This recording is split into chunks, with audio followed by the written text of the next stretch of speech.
नमस्कार दोस्तों, हमारे चैनल में आप सभी का स्वागत है। आज के इस वीडियो में हम बात करने वाले हैं सुकन्या समृद्धि योजना के बारे में। तो आज की इस वीडियो को आप सभी लास्ट तक देखिएगा। वीडियो पसंद आती हो तो लाइक, शेयर, सब्सक्राइब जरूर करिएगा। बच्चियों का भविष्य आर्थिक तौर पर सुरक्षित हो, इसके लिए सरकार ने 2015 में सुकन्या समृद्धि योजना शुरू किया था और आज के इस वीडियो में हम इसी के बारे में बात करेंगे। नए साल में ये खुशखबरी है कि आपकी लाडली के लिए बनी सुकन्या समृद्धि योजना पर मिलता रहेगा 7.6% ब्याज।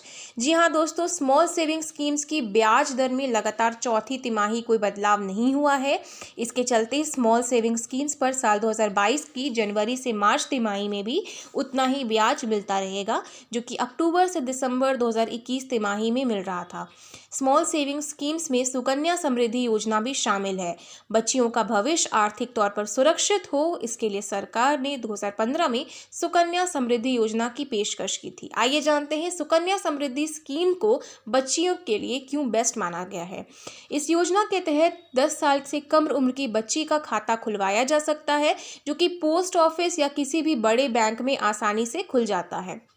वैसे तो स्कीम के अंतर्गत अधिकतम 2 बच्चियों का ही खाता खुल सकता है, लेकिन अगर किसी की जुड़वां बच्चियां हैं तो खाता 3 बच्चियों तक के लिए खुलवाया जा सकता है।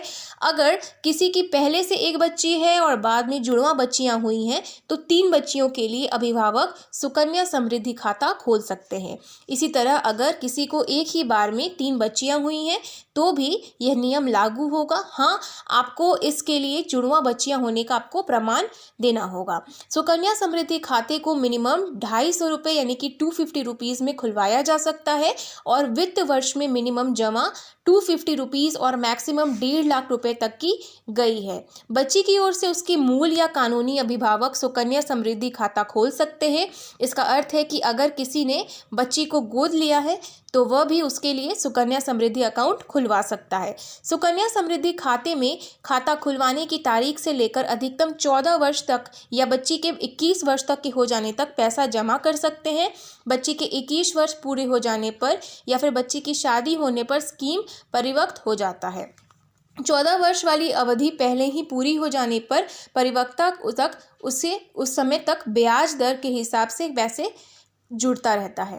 बच्चे के जमाकर्ता अभिभावक की मृत्यु होने पर या फिर किसी गंभीर बीमारी के इलाज के लिए सुकन्या समृद्धि खाते को समय से पहले बंद कराकर पैसा भी आप निकाल सकते हैं। वैसे तो इस योजना में बच्ची के 21 वर्ष का हो जाने के बाद पूरा पैसा आपको मिलता है, लेकिन बच्ची के 18 साल का होने के बाद उच्च शिक्षा या विवाह के लिए पिछले वित्त वर्ष की समाप्ति पर खाते में मौजूद बैलेंस का 50% तक आपको मिल सकता है।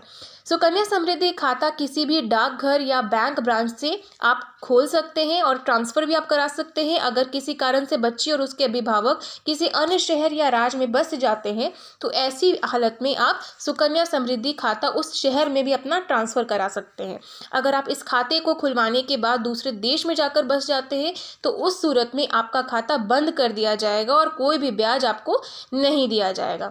तो दोस्तों, आज के इस वीडियो में इतना ही। मैंने आपको सारा इन्फॉर्मेशन प्रोवाइड किया है सुकन्या समृद्धि योजना से जुड़े हुए और उम्मीद करती हूँ कि वीडियो आप लोगों के लिए मददगार साबित हुआ होगा। वीडियो मददगार हुआ हो तो इस वीडियो को आप सभी लाइक, शेयर, सब्सक्राइब जरूर करिएगा। इसी के साथ जय हिंद, वंदे मातरम।